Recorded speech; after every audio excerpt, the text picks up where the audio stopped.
Good evening. कैसे हो आप सभी लोग? आई होप सब एकदम बढ़िया होंगे और मस्त तरीके से अपनी पढ़ाई कर रहे होंगे। आज हम करेंगे अपना बीपीएससी 110 का unit 7 global politics and environment. तो जितनी भी कॉन्फ्रेंस हुई है, जितने भी इनिशिएटिव हमारे इन्वायरमेंट को लेकर हुए हैं, उन सब की हम बात करेंगे। समझने लायक तो इस चैप्टर में कुछ है नहीं, सारा डाटा बेस है कि कब कौन सी मीटिंग हो रही है, डेट याद रखो भाई, कितनी कंट्रीज है, कहाँ पे हुई है, क्या क्या उनके इनिशिएटिव है, क्या क्या उनके ऑब्जेक्टिव है। तो याद करने वाला काम है इस चैप्टर के अंदर। तो याद करने का काम आप लोगों का है, तो याद तो आप ही को करना पड़ेगा। तो बस मेरे को सुनने का है और समझने का है। समझने वाला लायक तो है नहीं वैसे, पर सुनने का है क्या क्या है और चैप्टर खत्म करने का है। ठीक है जी। तो हम देखते हैं कौन कौन से टॉपिक है इस चैप्टर के अंदर। तो बहुत सारे टॉपिक्स एंड सब टॉपिक हमको इस चैप्टर के अंदर दिखते हैं, बहुत सारे हैं, क्योंकि हम सभी प्रोग्राम की बात कर रहे हैं, सभी मीटिंग्स की बात कर रहे हैं, इंडिया का क्या इनिशिएटिव है, इन सब की बात करेंगे। तो भाई पहले हम बात करेंगे economic development and environmental challenge. Economic development, हम डेवलपमेंट कर रहे हैं, सही है, लेकिन हमारे इन्वायरमेंट के चैलेंज क्यों आ रहे हैं डेवलपमेंट से, वो देखेंगे। इन्वायरमेंट को कंजर्व करने के लिए यूनाइटेड नेशन ने क्या क्या एक्शन लिया है। ग्लोबल इंस्टीट्यूशंस देखेंगे कि कौन कौन से इंस्टीट्यूशन है किसके लिए, इन्वायरमेंट को प्रोटेक्ट करने के लिए। यूएनईपी की बात करेंगे, सीएसडी की बात करेंगे, जीईएफ की बात करेंगे, कौन कौन से रिफॉर्म की हमको जरूरत है, कौन कौन से इश्यूज है, राइट टू इन्वायरमेंट सिक्योरिटी क्या होता है, पेरिस क्लाइमेट एग्रीमेंट क्या है, इसका टारगेट क्या है, ये काम कैसे करती है, और इंडिया का क्या इनिशिएटिव है, मतलब इंडिया ने क्या काम किया है पेरिस क्लाइमेट कमिटमेंट की तरफ, मतलब उसने क्या क्या करा है। ठीक है, तो करते हैं स्टार्ट अपने इस प्यारे से यूनिट को। फर्स्ट टॉपिक से स्टार्ट करते हैं। ठीक है जी। तो फर्स्ट टॉपिक आपका economic development and environmental challenge की बात करता है। इकोनॉमिक डेवलपमेंट, विकास करना, अपने देश के अंदर विकास ही विकास करना, डेवलपमेंट करना हर देश चाहता है। फर्स्ट हाफ 20वीं सेंचुरी के अंदर जहाँ पे बहुत सारे वॉर हुए, बहुत सारे तो नहीं, 2 वॉर हुए, वर्ल्ड वॉर हुए 2, first world war, second world war और कोल्ड वॉर भी हुआ। यहाँ पर सभी के सभी देशों का एक ही मोटिव कि अपने देश के अंदर इकोनॉमिक डेवलपमेंट करना है, वो डेवलप कंट्री हो या फिर डेवलपिंग कंट्री हो, सभी का क्या मोटिव था कि अपने देश के अंदर क्या करना है, इकोनॉमिक डेवलपमेंट करना है। तो इसलिए बहुत सारे देशों ने ग्लोबल लेवल पर, रीजनल लेवल पर ट्रेड एग्रीमेंट साइन करे, कंट्री से आपस में कोलैबोरेट करा, पार्टनर बनाया कि देखो भाई हम पार्टनरशिप करेंगे, मिलके डेवलपमेंट करेंगे अपने यहाँ पे। ठीक है, तो ये सब हमको किसके अंदर दिखता है, 20वीं सेंचुरी के अंदर। तो अच्छी तो बात है, इकोनॉमिक डेवलपमेंट कर रहा है। अब जो इकोनॉमिक डेवलपमेंट है उसको पीछे से एक धक्का दिया या फिर उसको ऊपर आगे लेके कौन गया, हमारा ग्लोबलाइजेशन। ग्लोबलाइजेशन आया। ग्लोबलाइजेशन का एम की पॉलिटिकल, इकोनॉमिक, सोशल, कल्चर सभी को एक्सचेंज करना। ठीक है, ग्लोबलाइजेशन जिसने इकोनॉमी को बिल्कुल खोल के रख दिया, कुछ डेवलपमेंट, कुछ मॉडल्स को लेकर आया जो कि वेस्ट के मॉडल्स थे। ठीक है, तो बिल्कुल भाई ओपन हो गई इकोनॉमी, सब और डेवलपमेंट करने लगे, इकोनॉमिक और डेवलप करने लगे। अब दिक्कत क्या हो रही है, डेवलपमेंट कर रहे हैं, अच्छी तो बात है, क्या दिक्कत हो रही है हमको, दिक्कत ये हो रही है जो ये ग्लोबल इकोनॉमिक सिस्टम है ना, ये बड़ा ही अनइक्वल है। ये सिर्फ बड़ी बड़ी कंट्रीज को फेवर करता है, जो डेवलपिंग कंट्रीज है उनके अंदर गरीबी को बढ़ाता है, पॉवर्टी को बढ़ाया देता है। तो ये सबसे बड़ी दिक्कत है। और जितनी भी हमारी ये इंटरनेशनल फाइनेंशियल इंस्टीट्यूशन है ना, जैसे कि G8TT, general agreement on tariffs and trade, ये क्या करती है, ये सिर्फ सपोर्ट करती है किसको, रिच कंट्रीज को। ये बहुत अलग है डेवलपिंग कंट्रीज से। ठीक है, ये कभी डेवलपिंग कंट्रीज के इंटरेस्ट को तो देखती ही नहीं है।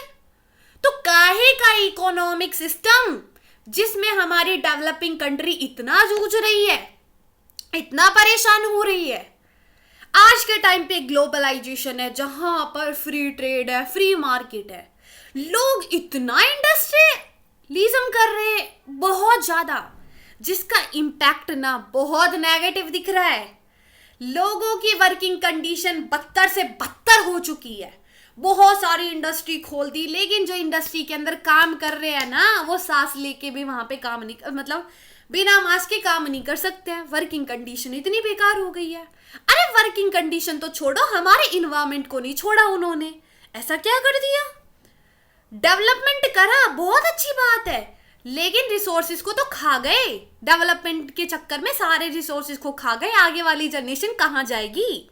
इकोलॉजी को बिल्कुल इम्बैलेंस करके रख दिया। तो ये सब देखते हुए हमारी 1972 के अंदर एक डिक्लेरेशन होती है जिसको बोलते हैं स्टॉकहोल्म डिक्लेरेशन। ये क्या करती है? जितने भी हमारी इन्वायरमेंट प्रॉब्लम आ रहे हैं, जितने भी इन्वायरमेंट कंसर्न है, उन सबको एड्रेस करती है कि भाई देखो, तुम डेवलपमेंट तो कर रहे हो, लेकिन डेवलपमेंट के कारण हमारा जो इकोसिस्टम है वो बिगड़ चुका है। जो इन्वायरमेंट है वो तो बिल्कुल खराब हो चुका है। ग्लोबल क्लाइमेट चेंज आ रहा है, क्लाइमेट बिल्कुल हिल चुका है। वो बोलते हैं यार तुमने तो बिल्कुल बेकार कर दिया डेवलपमेंट के नाम पे, है ना। तो ये सारी दिक्कत हमको दिखती है।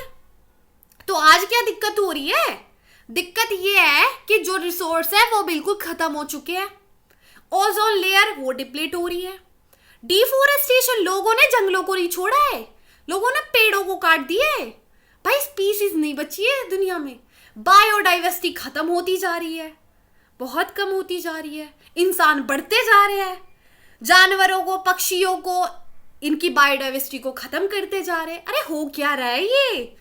तो ये सबको देखते हुए हम सोचते हैं भाई बहुत बड़ी दिक्कत हो गई।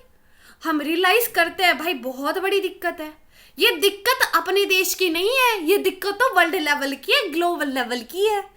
तो इसके लिए हमको चाहिए global involvement, global cooperation. Climate change सिर्फ इंडिया के अंदर नहीं हो रहा है, क्लाइमेट चेंज चाइना, पाकिस्तान, जितनी भी कंट्रीज है ना, सबके साथ हो रहा है, सब में हो रहा है। तो इसलिए हमको भाई इसका सॉल्यूशन भी ग्लोबल लेवल पर निकालना पड़ेगा। तो हम सोचते हैं बात तो सही है, तो हमको कुछ ना कुछ तो करना पड़ेगा। तो क्या करा जाता है देखते हैं। तो भाई environment conservation and the United nation, क्या यूनाइटेड नेशन ने इस चीज में एक्शन लिया है देखते हैं अपने इन्वायरमेंट को कंजर्व करने के लिए। 1972 के अंदर एक स्टॉकहोल्म कॉन्फ्रेंस होती है जहां पर 114 कंट्रीज आपस में मिलती है, जितने भी इन्वायरमेंट इश्यूज है उनको लेकर आती है। बोलती है क्लाइमेट चेंज हो रहा है, रिसोर्स खत्म हो रहा है, बायोडाइवर्सिटी खत्म हो रही है, क्या हो रहा है ये। तो यहाँ पर जो प्रिंसिपल 21 था इस कॉन्फ्रेंस का, वहां पर स्टेट को पूरा राइट दिया जाता है, पूरा अधिकार दिया जाता है कि तुम्हारे रिसोर्सेस के ऊपर तुम्हारा पूरा अधिकार है, ठीक है। और इसी चीज को global commitment to protecting resource बोलते हैं कि तुम्हारा काम है कि तुम अपने वहां पे डेवलपमेंट करो भाई, करो, लेकिन इन्वायरमेंट को भी प्रिजर्व करो। भाई लोगों, डेवलपमेंट कर रहे हो अच्छी बात है, लेकिन इन्वायरमेंट को भी बैलेंस करके चलो। डेवलपमेंट करो, इन्वायरमेंट को प्रिजर्व करो, सस्टेन करो, ये बोला जाता है यहाँ पे। अच्छा जी, इस कॉन्फ्रेंस के होने के बाद UNEP को बनाया जाता है, जिसको काम दिया जाता है कि देखो जितनी भी इंटरनेशनल इन्वायरमेंट मीटिंग होगी उसको ऑर्गेनाइज कौन करेगा? UNEP। अगर इसको लगता है कि कोई लॉ कानून वगैरह बनाना है तो वो भी बना देगा, ठीक है। तो ये काम UNEP का होता है। अब 1983 के अंदर एक और कमीशन आती है जिसको बोलते हैं ब्रिटलैंड कमीशन। ये होती है कब? 1983 के अंदर, ठीक है जी। अब ये क्या बोलती है कि देखो जी, यहाँ पर एक फाइनल रिपोर्ट तैयार की जाती है जिसको बोलते हैं आर कॉमन फ्यूचर। क्या बोलते हैं? Our Common Future. और इस रिपोर्ट को प्रेजेंट किया जाता है 1987 के अंदर। तो डेट याद रखना है कि ब्रिटलैंड कमीशन कब हुई थी और इन्होंने अपनी रिपोर्ट को कब तैयार किया, रिपोर्ट का नाम सब याद रखना है, ठीक है जी। ओके, अब रियो समिट होती है 1992 के अंदर। 83 के अंदर ब्रिटलैंड कमीशन हो गई, ठीक है।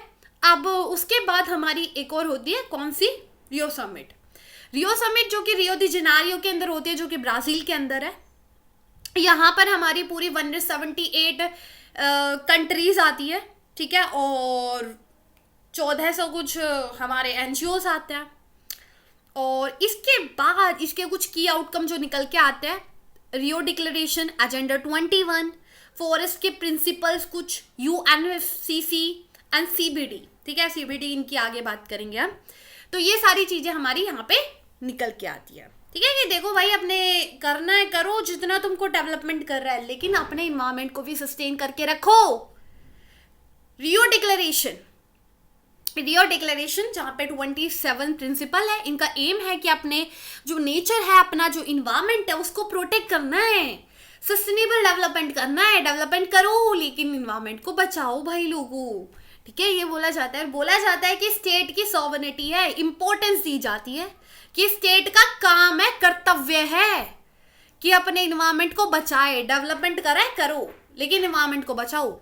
एजेंडा 21 जहां पर जो कि नॉन बाइंडिंग एग्रीमेंट है, ठीक है, यहाँ पर with non binding agreement with 40 chapters, यहाँ पर प्रोवाइड किया जाता है एक्सटेंसिव प्लान, ठीक है, कि इम्प्लीमेंट करना है प्रिंसिपल्स को, किसके, रियो डिक्लेरेशन, जो इतनी बड़ी डिक्लेरेशन हुई है ना, उनको इम्प्लीमेंट भी करना है।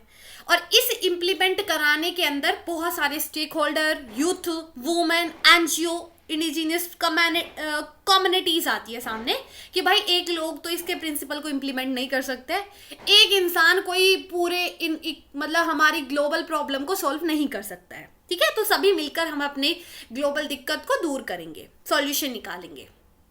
अब 2002 के अंदर वर्ल्ड समिट होती है, और वर्ल्ड समिट जो कि हमारी जोहान्सबर्ग के अंदर होती है, यहाँ पर क्या करा जाता है, यहाँ पर बड़ी बड़ी बातें की जाती है, सेम वही कि अपने वहाँ पे डेवलपमेंट करेंगे, सस्टेनेबल डेवलपमेंट करेंगे, इकोनॉमी को बचाएंगे, ये सब बड़े बड़े वादे किए जाते हैं।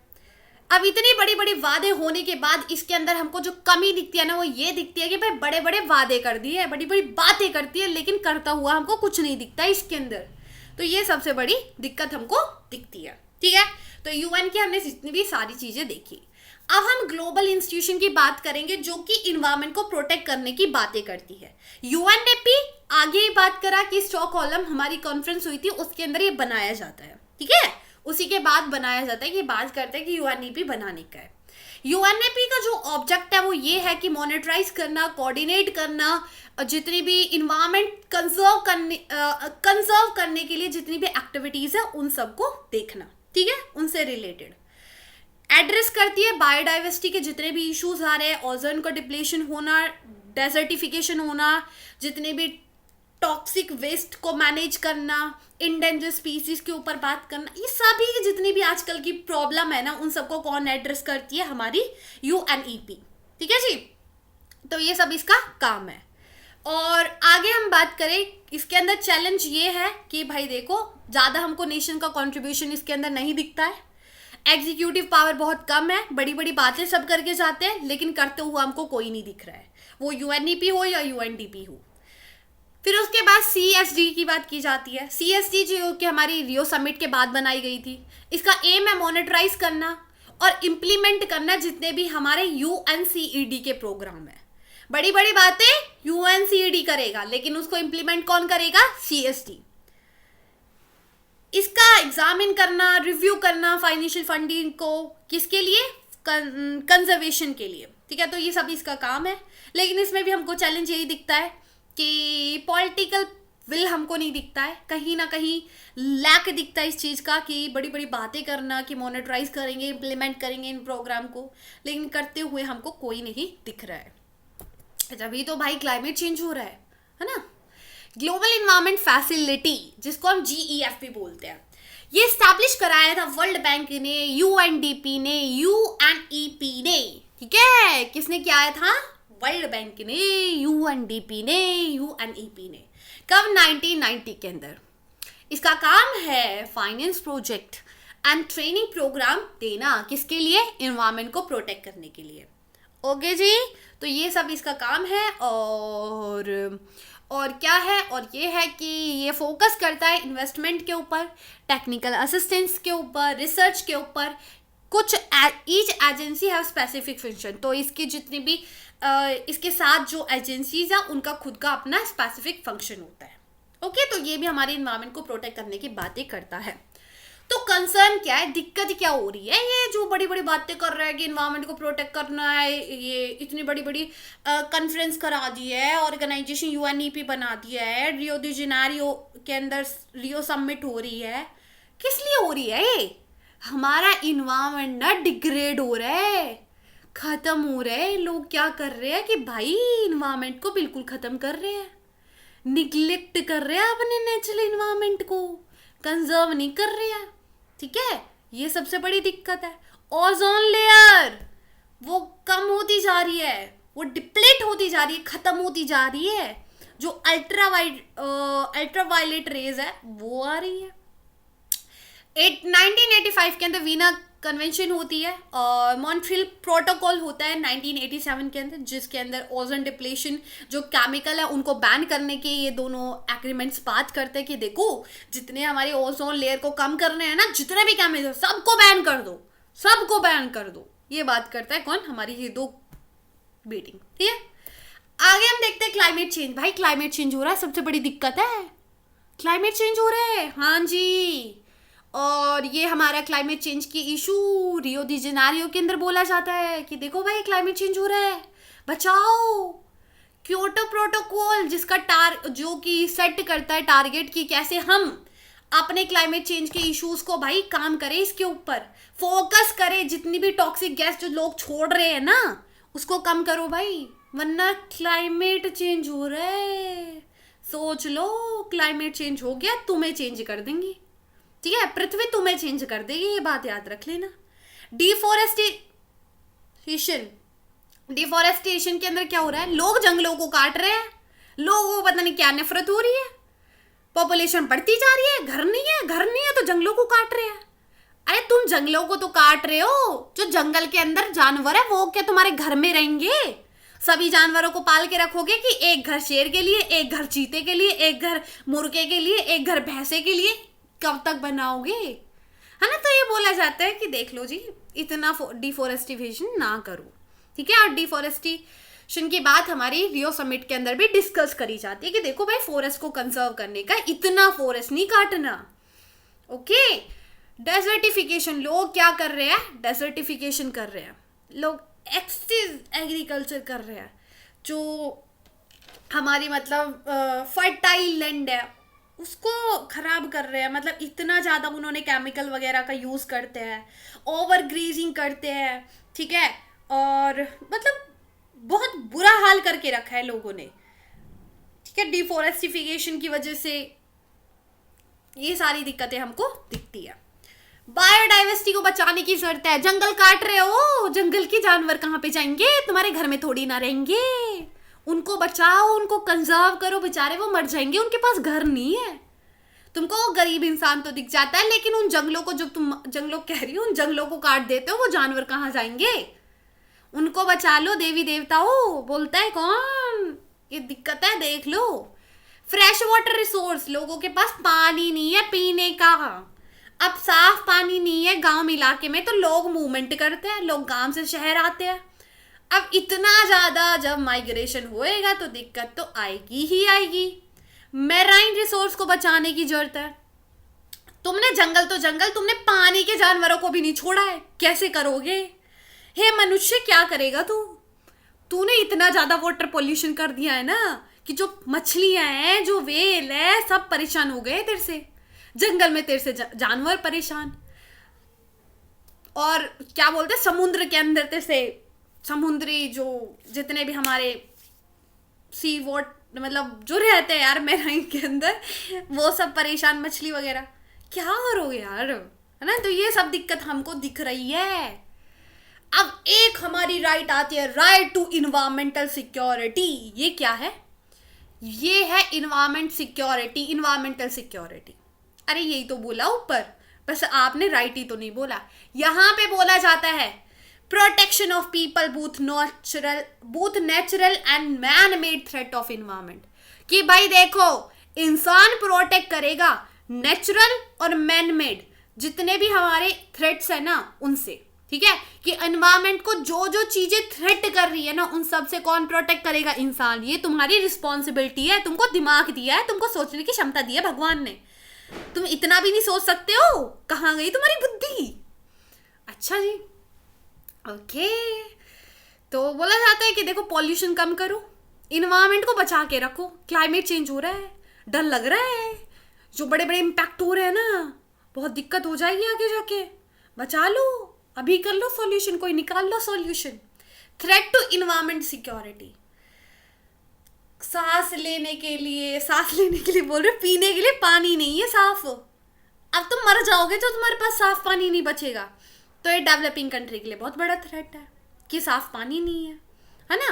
ग्लोबल वार्मिंग बहुत सीरियस इशू है, वेदर कंडीशन पूरे वर्ल्ड के अंदर बिगड़ी हुई है, तो ये सारी दिक्कतें हमको दिख रही है। राइट टू क्लीन इन्वायरमेंट, सभी के पास अधिकार है, ठीक है, कोई तुमको जहरीली गैस में नहीं छोड़ सकता, तुम्हारे पास हक है भाई, नेचुरल गैस लो, सांस लो लंबी लंबी, जितनी सांस लेनी है, कोई तुमसे छीन नहीं रहा है, तुम्हारे पास पूरा अधिकार है, ठीक है, तुम्हारी फंडामेंटल राइट है, ये बोला गया है, राइट टू लाइफ के अंदर आता है। अच्छा, इंडिया के अंदर क्या है? तो इंडिया के अंदर भी हमारे मतलब फंडामेंटल राइट में तो नहीं लिखा है, लेकिन डीपीएसपी का पार्ट है।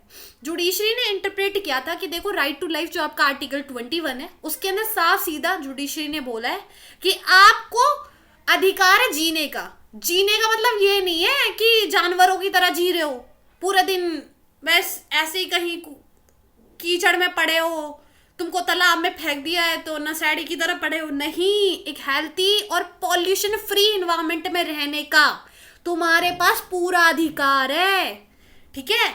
जिंदगी जीने का अधिकार है ना, तो उसके अंदर राइट टू लिव का भी अधिकार है, ठीक है, कि अच्छे से जियो, हेल्थी लाइफ जियो, ठीक है, मीनिंगफुल लाइफ जियो। अपना एक गोल रखो, ये नहीं आज आए कल चले जाएंगे, कोई बात नहीं, सब मुंह माया है, इतना भी तुम सन्यासी मत बनो, थोड़ा देखो सोचो, जिंदगी जीना सीखो तुम लोग नहीं भाई, सब लोग। द कॉन्स्टिट्यूशन, जो हमारा कॉन्स्टिट्यूशन है जिसके अंदर 42nd अमेंडमेंट हुई थी 1976 के अंदर, वहां पे बोला जाता है कि देखो सरकार प्रोटेक्ट करेगी इन्वायरमेंट को, और 51 आर्टिकल जहाँ पे एक सिटीजन की रिस्पॉन्सिबिलिटी बनती है कि देखो भाई साफ सफाई रखो, इन्वायरमेंट को प्रोटेक्ट करो, ये आपकी रिस्पॉन्सिबिलिटी बनती है, आप नागरिक हो इस देश के, तो इतना कर्तव्य आपका बनता ही बनता है। राइट टू क्लीन एनर्जी पढ़ा तो दिया। अच्छा, आगे Paris climate agreement. Paris climate agreement 2015 के अंदर हुआ था, यहाँ पर हमारी 195 कंट्रीज मिलती है, पेरिस के अंदर मिलती है, ठीक है। अब ये मत सोचना कि सभी देशवासी वहां पे चले गए थे, नहीं, कुछ लोग जाते हैं रिप्रेजेंटेटिव, ठीक है। ये सभी मिलते हैं कहाँ पे? पेरिस के अंदर, आपस में बात करते हैं, ऐसी वैसी बात नहीं करते, बहुत बड़ी दिक्कत है ना जैसे क्लाइमेट चेंज, उसकी बात करते हैं। बोलते हैं कि देखो 3 इंपॉर्टेंट चीज है कि क्लाइमेट चेंज लोगों के लिए बहुत बड़ी दिक्कत है, ठीक है। ये लोगों के लिए नहीं, ये हमारे पूरे प्लैनेट के लिए दिक्कत है, और इसके लिए हमको कुछ ना कुछ करना पड़ेगा। यहाँ पे बोला जाता है कि देखो क्लाइमेट चेंज लोगों के लिए दिक्कत है, एक बोलता है अरे भाई लोगों के लिए नहीं, पूरी पृथ्वी के लिए, पूरे प्लैनेट के लिए दिक्कत है, तो क्या बोल रहा है? फिर बोलता है अच्छा तुम बड़ी बड़ी बातें तो कर रहे हो, इसके लिए कोई सॉल्यूशन तो निकालो, तीसरा बंदा है बोलता है, ठीक है। मतलब मैं वैसे ही बता रही हूँ यार, थोड़ा भावुक मत हो ना। तो क्लाइमेट चेंज प्रॉब्लम क्यों है? एक इंसान बोलता है, एक इंसान नहीं यार, हम तुम कुछ नहीं समझ जाओगे। क्लाइमेट चेंज प्रॉब्लम कैसे है, वाई, क्या दिक्कत है? देखो भाई, लोग क्या कर रहे हैं, फॉसिल फ्यूल को बंद कर रहे हैं, गंदा कर रहे हैं, पॉल्यूशन कर रहे हैं, ऐसी ऐसी गैस रिलीज कर रहे हैं ना हमारे इन्वायरमेंट के अंदर, हमारी एयर को प्रदूषित कर रहे हैं वो लोग। अब जो ये गैस होती है ना, ये हीट को ट्रैप कर लेती है, ठीक है। ये मतलब आने तो देती है सन की लाइट्स को, जो गर्म सूर्य की किरणें होती है उनको तो आने देती है, लेकिन जो पृथ्वी की होती है ना, जो हमारी मतलब पृथ्वी जो अपनी खुद की रेडिएशन जो मतलब एयर हटाती है, उनको वो कहीं ना कहीं टेरेस्ट्रियल रेडिएशन जिनको हम बोलते हैं, तो ज्योग्राफी के अंदर हम नहीं जाते हैं, तो उनको ना कहीं जो ये हमारी एयर है ये ट्रैप कर लेती है कि सूर्य की किरणों को तो आने देती है, लेकिन जो हमारी ग्रेविटी की जो एयर रेडिएशन है ना उनको नहीं जाने देती है, जिससे जो पृथ्वी है ना वो गर्म हो जाती है, ठीक है। अब गर्म हो जाएगी तो उससे वेदर बहुत ज्यादा गर्म हो जाएगा, सी का जो लेवल है वो राइज हो जाएगा, जो ग्लेशियर है वो पिघल के नीचे आ जाएंगे, लोग बीमार हो जाएंगे। अरे बीमार क्या, मर जाएंगे। क्या बीमार हो जाएंगे, मर जाएंगे। अच्छा, तो पेरिस एग्रीमेंट में क्या डिसाइड किया जाता है कि देखो ग्लोबल वार्मिंग को लिमिट करना है, सभी का हक है ग्लोबल वार्मिंग को लिमिट करना है। कंट्रीज को टारगेट दिया जाता है कि तुम्हारा काम है, हर एक देश में से प्रॉमिस करेगा। यहां पे सभी देश बैठे हैं तो सभी के सभी प्रॉमिस करो कि तुम जितनी भी गंदी गंदी मतलब जितनी भी बेकार गैस जो कि हीट ज्यादा रिलीज कर रही है उन सबको कम करोगे, ठीक है। और सभी के सभी अपनी कंट्रीज के अंदर गोल सेट करो, ठीक है, जिनको बोला जाता है एनडीसी, नेशनली डिटरमाइंड कंट्रीब्यूशन, ठीक है। ये सब इसके अंदर आएगा।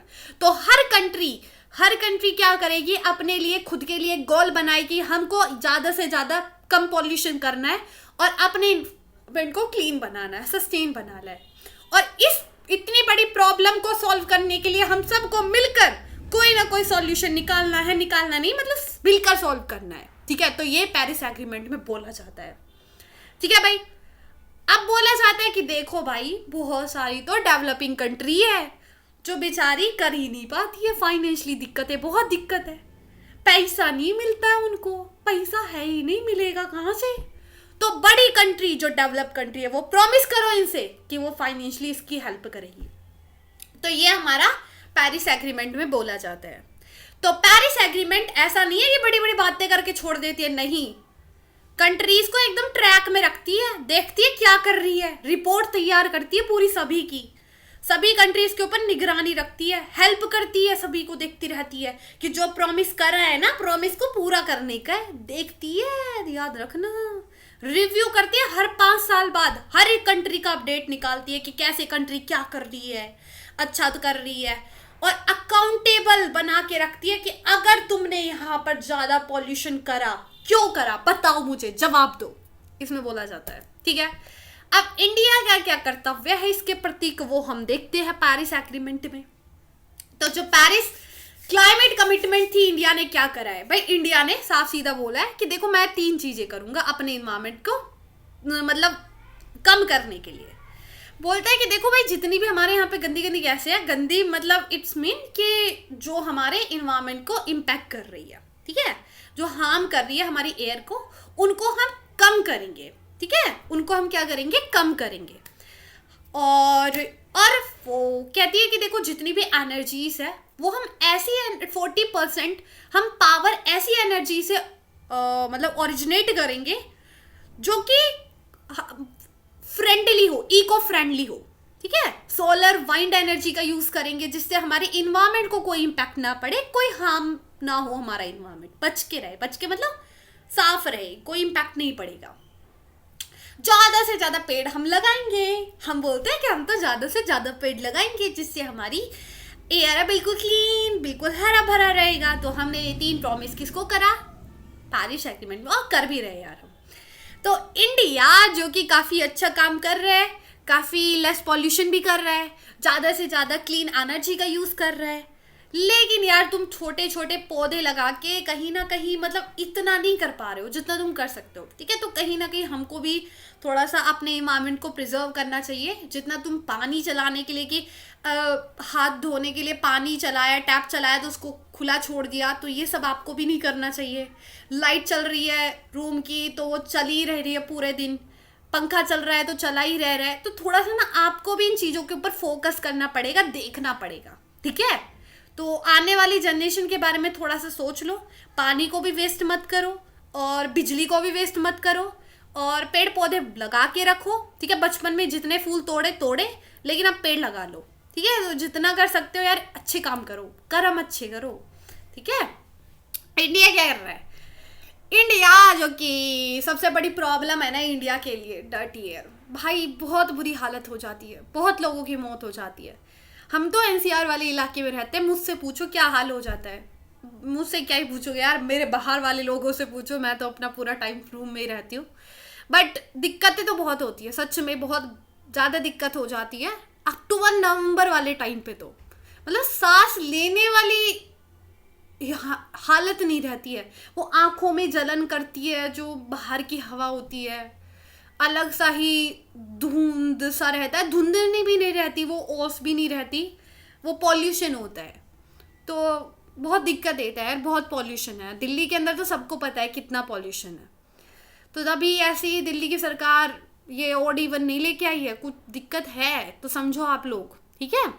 बहुत सारे लोग हैं जहाँ पे इलेक्ट्रिसिटी भी नहीं है, बहुत सारी गाँव में बहुत सारे लोग हैं, तो उन लोगों को हमको रिन्यूएबल एनर्जी देना चाहिए कि वो लोग भी इलेक्ट्रिसिटी ले सकें, वो भी रिन्यूएबल एनर्जी, ठीक है। और इंडिया फेयरनेस रूल को फॉलो करता है कि जितने भी हमारे पेरिस एग्रीमेंट के अंदर जो रूल्स हैं उनको हम मतलब फॉलो करें। ऐसा नहीं कि उसने बात करी तो हम अपना बस अच्छे बच्चे की तरह कुछ कर नहीं रहे हैं और अपने इन्वायरमेंट को पॉल्यूट कर रहे हैं, तो ऐसा नहीं करने का है। अपने इन्वायरमेंट चेंज के फाइट हमको लड़ना है और अपने इन्वायरमेंट को प्रिजर्व करना है, ठीक है। जितना आप अपने इन्वायरमेंट को साफ रखोगे, ठीक रखोगे, इतना आपके लिए सही रहेगा और आने वाली जनरेशन के लिए भी सही रहेगा, ठीक है। तो एक इंसान तो नहीं कर सकता, लेकिन एक एक करके ही सभी इंसान बनते हैं। तो आपको याद रखना है कि अगर एक इंसान थोड़ा सा भी करेगा ना, तो थोड़ा थोड़ा करके ही कुछ ना कुछ होगा, ठीक है। तो आप जितना कर सकते हो तो उतना करिएगा। तो आज का चैप्टर इतना ही, समझाने लायक पहले भी बोला कि कुछ नहीं था, थोड़ा बड़ा चैप्टर था लेकिन इंटरेस्टिंग चैप्टर था। बस आपको ये समझना है कि पेरिस एग्रीमेंट कब हुआ, कौन कौन से इनिशिएटिव है, कितनी कंट्रीज थी, और रियो समिट कब हुआ, और रियो समिट के अंदर कितनी कंट्रीज थी, और जितने भी UNCP जो भी हमने बात किया वो आप देख लेना कब कब बना था। अगर एक बार क्लास की PDF को पढ़ लेना अच्छे से, जो कि आपको टेलीग्राम पे मिल जाएगी, और टेलीग्राम का लिंक आपको डिस्क्रिप्शन बॉक्स में मिल जाएगा। 31 मिनट के अंदर पूरी वीडियो बन गई है, मुझे खुद को नहीं पता था कि इतनी जल्दी हो जाएगा। 3 बजे से मैं बनाने में लगी थी इस PDF को, 3 से 7 बज रहे हैं वैसे तो अब तो, पर 6:30 तक मैंने पूरा बना के तैयार करा था। लगा नहीं था कि आधे घंटे में हो जाएगा, बट हो गया, चलो कोई बात नहीं, अच्छी बात है। तो आप लोग भी थोड़ा सा अपने आप से एफर्ट डालें, पढ़ा करो। बाद में ऐसा नहीं है कि बस वीडियो देखा ख़त्म हो गया, खुद से पढ़ने की कोशिश करो। और डाटाबेस है, पहले भी बोला और अब भी बोला और बीच में भी बोला, आपको खुद याद करना पड़ेगा। खुद से लिखो कि कब कौन सा मीटिंग हुआ है, कब कौन सा कॉन्फ्रेंस हुआ है, कितनी कंट्रीज़ है, क्या क्या ऑब्जेक्टिव है। बहुत ही मतलब मार्क्स भी लेकर आ सकते हो आप। इजी चैप्टर है, बस समझने का है और आगे बढ़ने का है। तो मिलते हैं नेक्स्ट लेक्चर के। सो बाय, टेक केयर, अपना ध्यान रखें, ख्याल रखें, ऐसे ही पढ़ते रहे, आगे बढ़ते रहे। All the very best.